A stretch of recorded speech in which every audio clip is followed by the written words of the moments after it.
Hello everyone. Again we are here for part 3 in finite element method. In a nutshell, the recapitulation of last two lectures. In lecture 1 we were discussing about the basic steps in finite element analysis. There were basically 9 steps to solve any structural or fluid or heat transfer problem. In lecture 2 we were discussing the formulation of global stiffness matrix. Now we are here to discuss the implementation of boundary conditions for various problems. As while solving any finite element problem, especially the structural problems, in questions there are following information which you would be having: the material property, the geometric data, and some boundary conditions. Boundary conditions plays a very important roles because we are using the so-called matrix method to solve FEA problem using finite element method. It means there we will be solving or we will be creating a whole lot of matrices. The matrix size varies from 2 cross 2 to say 2000 and 3000 cross 3000, this much size. It means to perform these operations we need to have computers which are highly efficient to solve those particular problems. Now the boundary conditions on any particular problem are the conditions which are used to configure the system with the reference frame. For example, the reference frame for this room is that left corner, XYZ directions. Okay, so basically to solve finite element problem there are two kind of boundary conditions which we use generally. One is the elimination approach and second one is penalty approach. Basically in the elimination approach used while solving the finite element problem analytically, and second the penalty approach used while solving FEA problem using any say computer program or something. So for here we will be implementing the elimination approach. To know how to solve this problem or how to apply the boundary condition for a given problem, we have taken the earlier problems. This is a simple beam, left end is fixed, on right hand side we are having a roller support. The material properties and geometric data is given over here. Actually in this problem our objective is to find the deformation or nodal deformation at each and every individual nodes. So to solve this problem we have divided or discretized the whole problem into two elements, element number 1, element number 2, and then we had given the node numbering, node 1, node 2 and node 3. Then calculated the global stiffness matrix K1 and K2 we have already discussed in the earlier lecture. Then we have formulated the global stiffness matrix using K1, K2. This is the global stiffness matrix. Then we need to find out the force vector, final force vector. We have already calculated final force vector.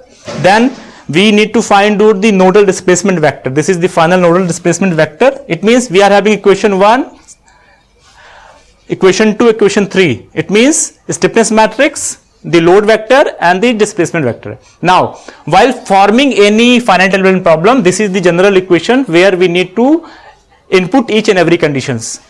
In K matrix this is called global stiffness matrix. There we will be including the geometric data and the material data which is over here. The new matrix in U say column vector we will be having or we will be like inputting the information related with the boundary conditions. Then in third case load vector F, where we will be having the external forces which we had already applied on this particular system. So here we had applied at center point, means node number 2 the 200 kilonewton force, that is downward direction, that is why we have taken 200 because we have already taken this in a particular unit, that is why that kilonewton is like some much kind of. Now equation 1, equation 2 and equation 3 we have already put it this equation. This is part equation 1, equation 2 and equation number 3. Now how to apply the boundary conditions. In given case we are having a beam, left end is fixed, right end is having a roller support. What it means? If left end is fixed, it means at each and every node we are having two parameters. One is nodal displacement, that is we call V, and second one is rotation term. This is for node 1, that is why V1 theta 1. For node 2, this is V2 and this is theta 2. For node 3, we will call it V3 and theta 3. Now, if this particular beam is fixed at a particular point, if it is fixed at a particular point, it means that this point or this node is not going to deform neither by displacement or nor it is going to say rotate. It means for this particular problem, V1 and theta 1 is equal to 0.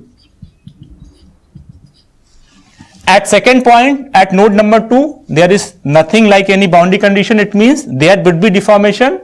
Coming to node number 3, at node number 3, we are having roller supports. Roller support means this particular node, while applying the force, the distribution of force from this point, particular point, node 2 to node 3, it is going to travel.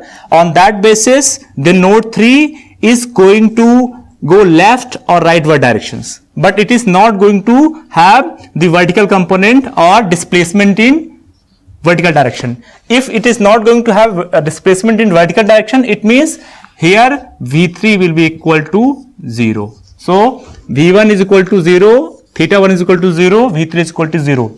Boundary condition means fixed at those particular nodes. If they are fixed at particular node, it means no rotation, no vertical displacement. If roller support, it means it is going to travel.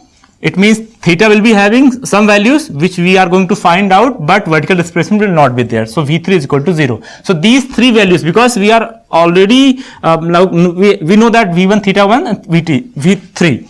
Now if we are having 3 known already, then why to solve this 6 cross 6 equation? It means we are having 6 unknown. These are the parameters which we are going to calculate. If we are already having 3 value known, then supply those value into this matrix. V1 is equal to 0, theta 1 is equal to again 0, then your V3 is equal to 0. If we already know the value as V1, theta 1 and V3, it means we need to neglect these 3 particular rows and column from this KUF equations. So what we are going to do, firstly mention the numbering. This is V1, theta 1, V2, theta 2, V3, theta 3.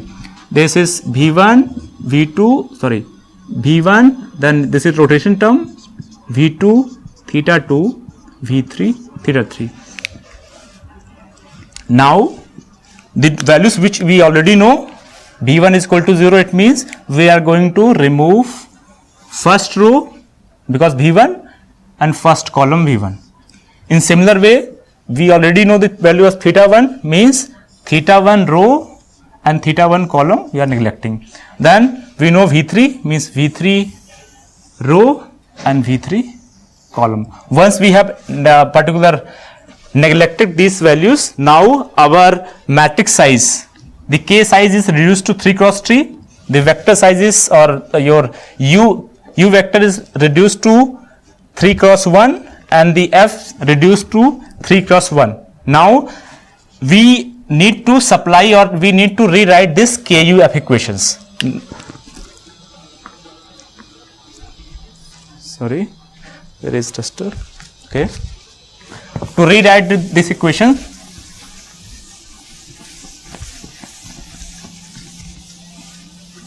again this is your matrix K, now it is 3 cross 3, this is your force vector, displacement field, and this is your vector. So what are the values? We have already removed equation, this first row, first column, second row, third column, then values we know, this is 24, then 0, then we are having 30, then next value is 0, 200, then 50, then third value we are having 30, 50, 100. In similar ways, this is V2, theta 2 and this is theta 3. The values which we left 200, 0 and 0. This is your reduced KUF equation. Now you are having 3 cross 3 square matrix, 3 cross 1 column vector and 3 cross 1 column vector. Now multiply these two vectors, equate them, it means you will get 3 equation and 3 unknowns. Now to solve this particular problem, because our objective is to find this unknown, everything rest we already know, but here we have left out this particular parameter will also go there. It is 4800 by 125. Now you need to convert this matrix into equivalent equation and solve those equations. In summary, what we did to implement the boundary condition while solving any class of problem, may be the structural or fluid or thermal, we need to supply the boundary conditions. Boundary conditions, there are two types of elimination approach and penalty approach. Penalty approach we use generally while solving the FEA problem using computer code, and the elimination approach is used while solving this problem. For particular problem, you need to find out the stiffness matrix for this particular element K global, then force vector Kf, only F, and then displacement field. Now this is the generalized equation. Put those values on this particular format. Then draw your diagram. The location where particular point is fixed, it means there is no rotation. No rotation means we know the displacement is going to be 0. If there is roller, it means it is going to travel on x direction, but vertically it is not. So V3 is equal to 0, but it is theta 3 is going to have. So theta 3 we need to find out. Then the values which are 0, it means we already know. We will cross out respective rows and columns. Once we have remove those respective rows and column, we left out these equations in reduced form. Now if you are going to solve this problem, you can solve it by Gauss elimination or any Cramer's rules or any other approach which you have already studied in Math 1, Math 2 or Math 3. In part 4, we will be covering the implementation of boundary condition for thermal problem especially. Thank you.